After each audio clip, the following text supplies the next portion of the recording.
Bismillahirrahmanirrahim. Assalamu alaikum. Let's take a start. The nutmeg, tree and fruit. So let's read question number 1. The leaves of the tree are dash in shape. So the answer is going to be a shape. It can be round, it can be square or any other shape. And leaves, that is the clue word. So let's go back to the passage and we are looking for a shape.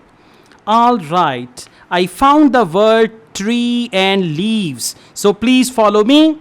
The tree is thickly branched with dense foliage of tough, dark green oval leaves. Oval is the shape, so the answer is actually oval. Alright guys, thank you very much. I also teach Ielts online. If you want to join my online IELTS classes, my WhatsApp number is given. You can contact me for that. All the best. Take care. Bye-bye.